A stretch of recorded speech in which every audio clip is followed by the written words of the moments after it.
in the foothills between cedar groves and hot springs. Some ryokan keep a single room no one asks for. The staff never say it's haunted. They say it is. Chapter 1. Arrival after the last train. The last train's chime still rang in his ears when Kenji crossed the stone path, rain ticking from bamboo gutters into the moss below. The Ryokan's lantern washed the entryway in warm amber. A Noran curtain swayed aside. The hostess bowed, her indigo kimono damp at the hem. "You must be tired," she said softly. "We've kept dinner warm." Kenji traded shoes for house slippers and followed her past a lacquered cabinet where cranes and pines gleamed in leafed gold. The tatami room was simple and clean. Futon folded neatly, shoji framing a rectangle of black garden. Somewhere a water spout knocked, tonk, tonk, into a stone basin. The air held a hint of sandalwood, as if a stick of incense had burned down hours ago and left its last breath behind. "The bath is this way," the hostess said. At the threshold she placed geta, the raised wooden sandals, side by side. Kenji noticed there were 3 pairs, his and 2 more. "Ah, forgive me," she murmured, removing one. "We had another reservation that canceled." Her smile faltered the smallest degree. "If you hear footsteps late, it will only be the floor adjusting to the night." He bathed quickly. The water had cooled to a comfortable warmth. Steam blurred the cedar ceiling. Back in his room, a tray waited with rice, miso, and grilled ayu. He ate alone, drowsy. As he slid the shoji shut, he caught a reflection in the glass, his face, and behind it the briefest suggestion of a second futon. When he looked back, there was only the one. Chapter 2.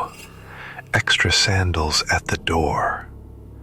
Morning came pale and misted. The garden stones wore tiny crowns of dew. A warbler stitched sound into the bamboo. Kenji slid open the shoji to air the room. On the lacquer tray sat 2 teacups, not one.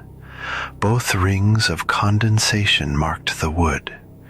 He counted towels, 2, one still faintly damp. He hadn't used it. Downstairs at the front desk, a wooden ledger lay open, brush-written with names and dates. Kenji glanced without meaning to. His name sat beside room Akebono, the dawn room. Above it, yesterday's entry read the same room, different name, then the character for kept. The ink's sheen told him the strokes were fresh. He thought of the extra sandals at the bath, and the hostess's apology that didn't quite fit the words. In the corridor, no other guests passed, though breakfast clattered faintly from the kitchen. A housekeeping cart waited by an empty room. Its feather duster stirred once and lay still. Somewhere a futon thumped, as if someone knelt to fold it. Once, twice. Then silence returned as carefully as a closed fan. When he returned, his door was ajar. A single grain of rice sat on the tatami, perfectly centered on a seam, as if placed by a meticulous child. He picked it up and set it on the tray, feeling foolish. The scent of sandalwood was stronger now, as though incense had been relit while he was gone. Chapter 3. The Guest in Room, Akebono. Sleep came easily on the futon's clean cotton, but the house had its own hours. Near 2, he woke to a soft clink, porcelain against wood, the wet silk of tea being poured. Moonlight silvered the garden. Wind chimes kept their counsel.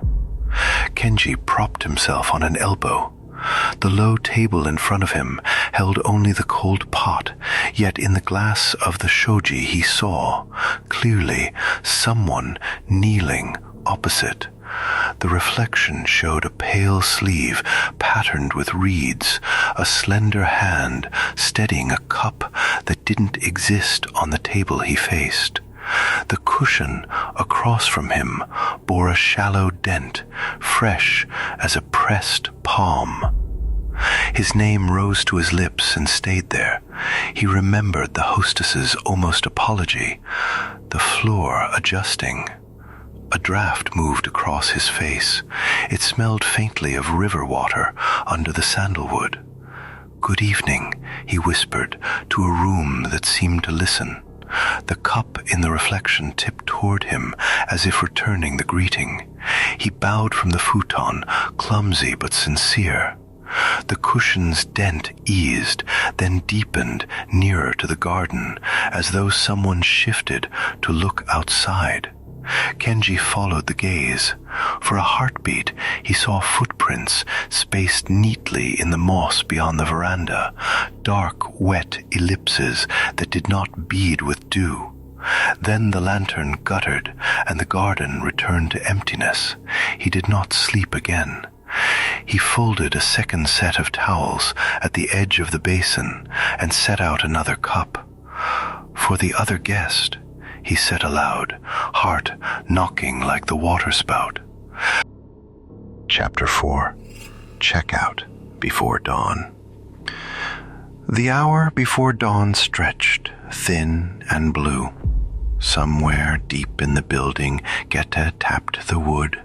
Tuck, tuck, with the regular patience of someone accustomed to leaving quietly. Kenji rose and slid the door open. The corridor was empty. The taps receded toward the entryway and stopped without the bell's polite ring. He dressed and went down. The ledger lay open. Beneath his room's line, a neat red stamp marked "checked out." No name, only the stamp, as if the action mattered more than the person. On his tray upstairs, beside the cups, lay a single camellia petal, pressed flat, the red gone to brown at the edges. He hadn't seen camellias in the garden. The hostess greeted him with tea. Dark crescents of fatigue hid behind her formal smile. "How was your rest?" she asked. He chose his words like stepping stones. "Quiet," he said.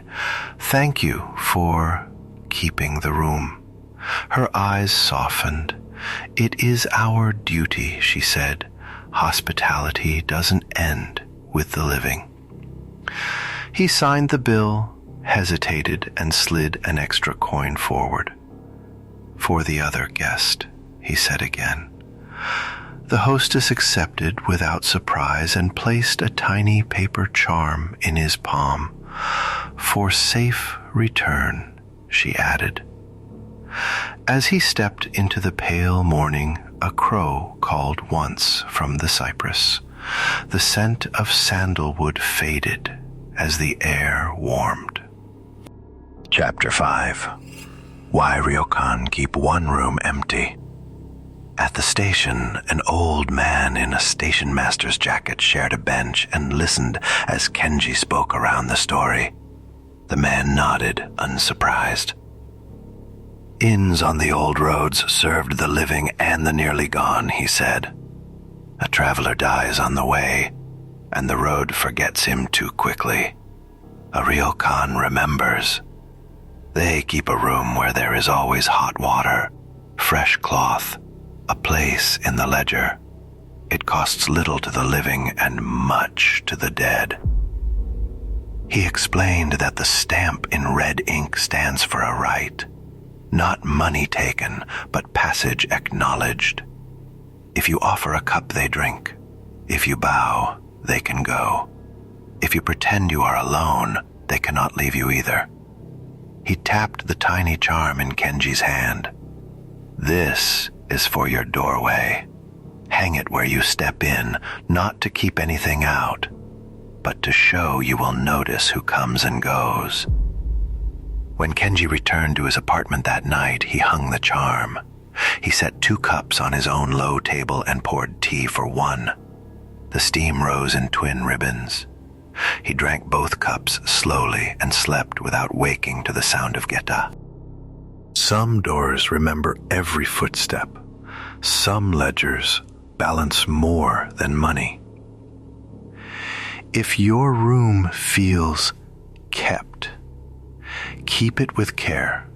The last guest will leave before dawn, if you let them be seen. Ryokan etiquette includes slippers at thresholds, evening baths, and tea service on tatami. Many inns maintain memorial practices for past owners or travelers. Placing extra tea towels or recording names echoes older customs of acknowledging the dead on journeys. Sandalwood incense, geta clacking, and gardens with shishi doshi bamboo waterspouts are traditional atmospheric details.